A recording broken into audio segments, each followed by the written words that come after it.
What you see right now is what is left of the swimming pool. Now, fortunately, the good news is we have heard the owners say that they are going to rebuild this, which is really nice.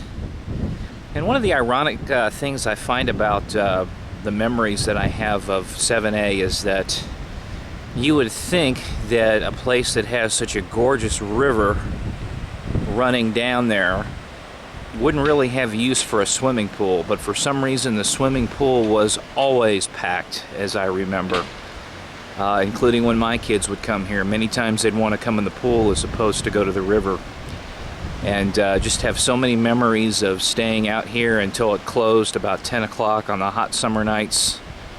It was so much fun seeing my kids meet other kids that were staying here. Kids that they didn't know until they came here and they never saw again after we left, but it was just so much fun to just see all the kids having such a good time here. And as we kind of look over here, you see an old shuffleboard court, and in all fairness here, this shuffleboard court I don't think has been in existence for many years, so even though you see it looks kind of rough, it really was rough for many years. I think at some point they just sort of stopped maintaining it, and I don't think I ever saw anybody playing shuffleboard here. Now if we come over here across the road, you see what I believe was referred to as the cantina. I'm going to walk here. There's a truck coming. I want to get out of its way.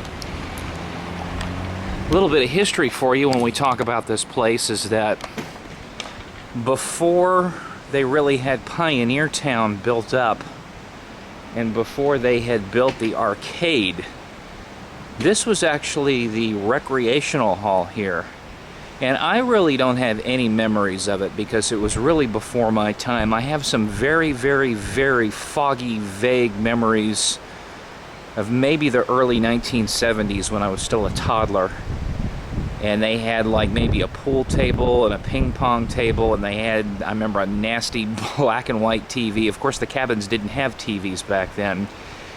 And I remember years later this was kind of closed off and it was just sort of a storage shed, but at some point later, I'm going to guess maybe sometime in the 90s maybe, they redid it and it became what was known as the cantina. And it was just sort of a nice little get-together place where you could go in, you could rent it and have parties there. They had games and it had a kitchen and all sorts of things.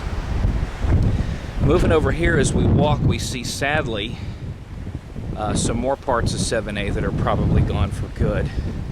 I don't remember the numbers of these cabins here, but you can see the ones closest to the river again are completely gone. If we look over here to the left, you can see we have some that are still standing, but again, I have no idea. I'm going to guess that these are probably just waiting for demolition. Strange thing that I noticed here is that when you look on these cabins, I'm going to see if I can get a close-up of it. Some of these cabins have a little green sheet of paper outside the door, which this one does here, and the rest of them have these yellow sheets. And from what I can tell, and I could be completely wrong here, but green, I would think, means that maybe it's salvageable. Yellow means it's not salvageable. We're going to kind of walk in here and kind of take a look inside this green one here. You can see it's kind of completely gutted out. This right here was the porch area. And you can see where the water did damage here to the screens. And as we walk in here, again, you can just kind of see this is the main living area. There is the kitchen. There's the bathroom over there.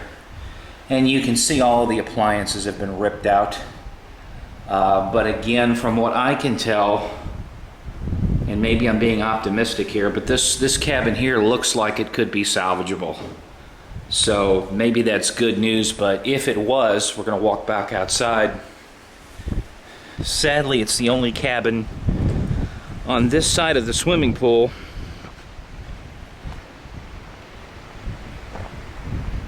that can probably be saved. You can see the yellow one here. We're not going to walk in here because I don't even know how safe it is, but I'm going to stick my camera in the... You can see there one of the walls completely ripped out with water damage. So I'm guessing these cabins here are gone for good. Later on in the last few years, when I came here with my family, we would stay in some of these cabins from time to time. We always try to get 9, 10, or 11, but sometimes we settled for another one. And it's really ironic because this cabin all the way over here, the far one, what's left of it, we actually stayed here on our vacation last year in June of 2014. And completely gone. And a lot of you may remember they had pictures right after the flood, and they had a picture of one of the cabins that was completely off its foundation and somewhere over there on the road. It was actually on the front page on the MSN News. I remember thinking how ironic it was to see a picture of a cabin ripped off its foundation on the front page on the national news site, and knowing you stayed there less than a year ago. So again, you can see again, these cabins over here are completely demolished. Again, as now there's only 3 cabins that are livable. And strangely, the 3 cabins that are livable, right next to the one on the far left, when I say left, I'm talking about if you're looking up from the river, is where they have the Dodge House, which is, I don't think we ever stayed at the Dodge House, but I think it's kind of like 4 small little cabins by itself. But that one right now is damaged as well, and I'm thinking it's because if you kind of look down here on the bottom, they have sort of these cinder block foundations, and I think that's what protected the cabins that are still livable, or they're still usable maybe. Whereas the Dodge House did not have that. But again, the Dodge House, I'm hoping, praying actually, that one there is salvageable. And as we're walking along here, and I'm going to make another video, I think, of Pioneer Town, the actual old West Town itself. Mainly, I'm going to make that video out of nostalgia, because I honestly don't know if I'll ever see this place. God forbid, I hope we do see more of it, but who knows. But Pioneer Town itself is completely safe. As I mentioned, here you can kind of see the restroom area of the cantina, the old rec hall. Pioneer Town looks just the same as it always did. So, nothing there that had any sort of damage. And the office is completely undamaged. If we look across here, you can kind of see a pile of rubble, which I'm guessing is what's left of cabin 8, 9, and 10. And before we go to Pioneer Town, which again I might make on a separate video, I'm going to go ahead and walk down some of the areas of the river and get a little look a little closer there.